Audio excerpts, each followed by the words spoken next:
You see, OnePlus has released a new phone. It costs $1,069 if you buy the 12GB RAM model paired with 256 gigabytes of storage. This is about $50 more expensive than the previous OnePlus 8 Pro that came out last year. OnePlus is no longer that company offering you an insane amount of specs for a very low price point. They're sitting with the big boys. And therefore, I think it's more than fair to be comparing it to the S21 Ultra. Now, some of you might be saying, Matt, you fat Canadian man, how dare you compare this under $1,100 smartphone with a $1,200 device? But let's be honest, this $1,200 device, it's a Samsung phone. You already know it's being discounted across the world. In fact, you can trade in a device with a cracked screen and buy this thing for $900, therefore making it a very fair comparison. Now, design has always been subjective. What you like may be different from what I like, and that's okay. But one thing's for sure is I personally like the S21 Ultra better in terms of style. This has a frosted back. That means if I touch it, I'm less likely to see fingerprints. I also love this black color. It's black, but it's a nice deep dark black, which I think looks fantastic. Samsung is also doing something unique. They're taking the camera bump, they're not leaving it floating in the top left-hand corner, they're embedding it into the side of the frame. And this gives it a very modular, futuristic look. If you remember, the OnePlus 8 Pro actually had a frosted back. It was clean. I loved it. It looked good. This just looks like all the previous other OnePlus devices. You see fingerprints more. This is very important for those few individuals out there who don't rock a case, and I don't think it looks as good as a frosted back. Now, you can put a skin on this like I have here from Dbrand, and I personally feel like this adds a unique look to both of these devices, and it also protects your phone from getting fingerprints. The camera is cool. Like, it's not getting a lot of attention, but this has a few design inspirations. For one, that little silver border around the sensor is something you've seen on a Note device. You pair this with the Hasselblad logo, and it gives the bump itself a very luxurious, timeless look. Unfortunately, it just doesn't match the body of this phone. Like, it's just your standard candy bar that we've seen many, many times before. Fingerprint, very interesting because they are both in different places. OnePlus has decided to place the fingerprint scanner on the bottom of the device, which requires your finger to move down a little bit, which is not a big deal, but it's not as comfortable.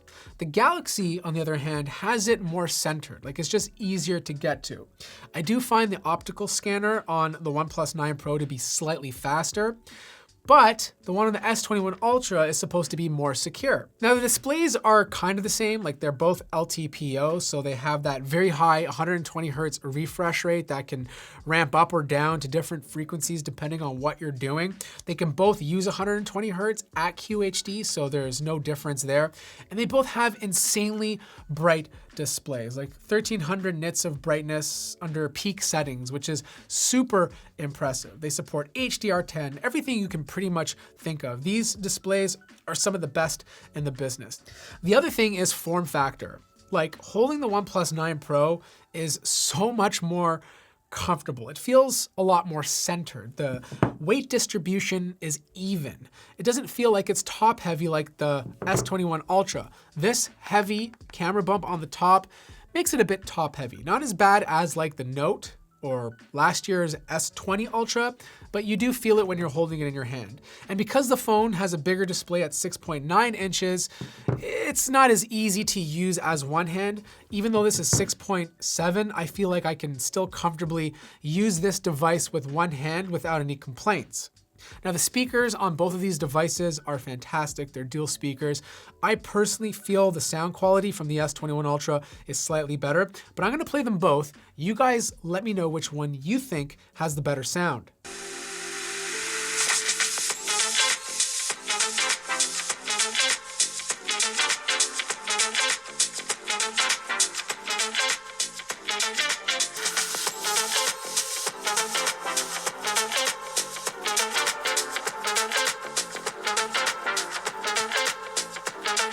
Now, if you've made it this far, feel free to hit the like button and subscribe. That would mean a lot to me. But we gotta talk about software, because OnePlus has been known to have some of the best clean Android-like experience that you could get on a smartphone. They do this in a very sophisticated way by giving you a clean experience, but also giving you features that are not in your face, but that you can turn on in the settings that could add value to your lifestyle.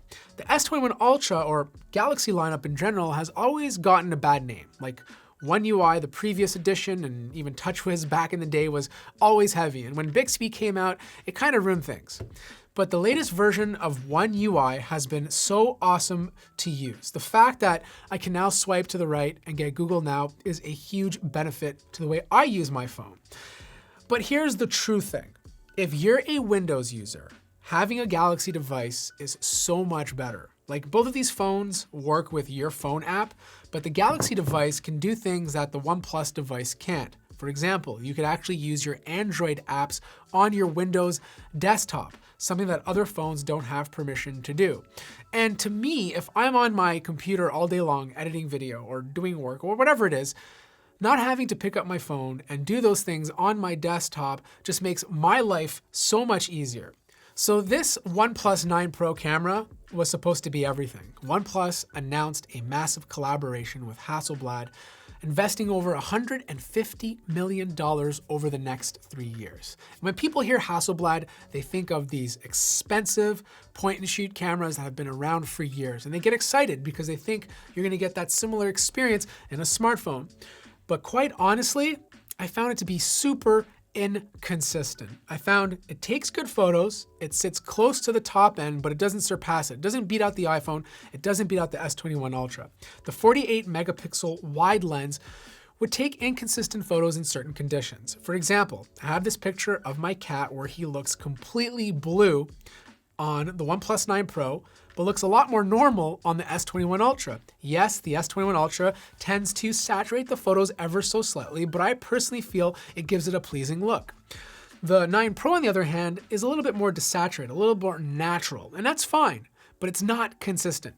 Take this other example where I'm shooting a very bright scene where it completely crushes the shadow, whereas on the S21 Ultra, it just looks a lot better. And that's the problem I have. When you place a company's name like Hasselblad on it, it confuses people because you think you're gonna get this amazing camera in a smartphone. But then when you start comparing it to other smartphones, you realize it's just a name. And I go through this all the time in the laptop market. You know, like I'll review laptops, HP will slap on some B&O labeling on the left-hand corner, but then I'll play the speakers and they don't sound great. Sure, B&O might come in and fine-tune the equalization settings, but if you put cheap, crappy speakers inside, you're not gonna get great sound. Now, I'm not saying these are cheap, crappy cameras. They're absolutely not.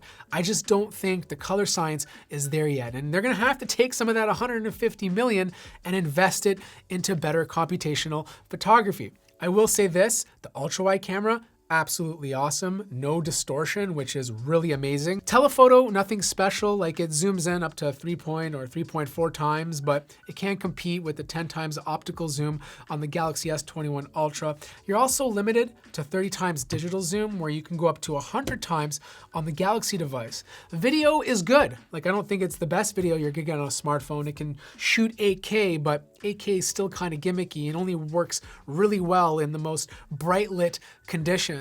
I still think Samsung does a much better job when it comes to video. As for night photography, they both do a good job, but again, I feel like the Galaxy S21 Ultra is a bit more consistent. And you can see this when you switch between lenses. When you go from wide to ultra wide, the colors sync up better with the S21, whereas on the 9 Pro, there's a bit of a color shift. As for the front-facing camera, the OnePlus 9 Pro does a better job. I think the skin tones look a lot more realistic. You can see the reddish hues and indents in my face a lot more naturally, whereas the S21 Ultra does look more pleasing at times because it slightly smooths my skin, but the skin tones are not as realistic. The cool thing though is you can take nighttime shots with the front-facing camera on the S21 Ultra, where it's just not possible on the OnePlus 9 Pro. As for tilt shift, you get this clean center. You can adjust exactly where you want the angle, and on the outsides you get a blur. I mean, it's fun to play with, but it's more of a gimmick than anything else. Battery life is interesting because the S21 Ultra lasts longer. 5,000 milliamp hours compared to 4,500. This is a day-and-a-half phone under heavy use, whereas this is just a day. But it depends on the type of lifestyle you live. If you're responsible and charge every single night, then the Galaxy device is going to be great. But if you're not as responsible and you forget to charge your phone, or you don't charge it unless you absolutely have to, then you're going to appreciate the fast charging technology that OnePlus offers. The fastest that this thing can charge is 25 watts. This is down from 45 watts in the previous year. This has 2 batteries inside of here, so it's charging 2 batteries at the same time, which is supposed to be a little bit healthier than one single battery. 65 watts. You can top this thing up in just 30 minutes. The other cool thing is the wireless charging it provides. If you buy their proprietary charger, which I think costs about 70 bucks, you can throw 50 watts of wireless charging at this and charge the entire smartphone in 43 minutes. This is faster than the iPhone 12 Pro Max. Other things to consider is call quality. They both do it great. I didn't have any issues with drop calls or people complaining. Overall, these are both solid devices. I will say this though, if you're the person who's into speed, cleanliness of the UI, minimalism, you like the fact that your device has better ergonomics in the hand, you want it to be a bit smaller and camera is not as high up on the list, then you should be looking at the OnePlus 9 Pro. If you're the individual that wants a bigger display, you want it to be packed with all the features you can think of, and you're a Windows user, then I truly feel like you should be using the S21 Ultra instead. I hope this review was helpful, because if it was, let me know in the comment section down below. Like the video if you liked it, subscribe if you haven't already, and I'll see you guys in the next video.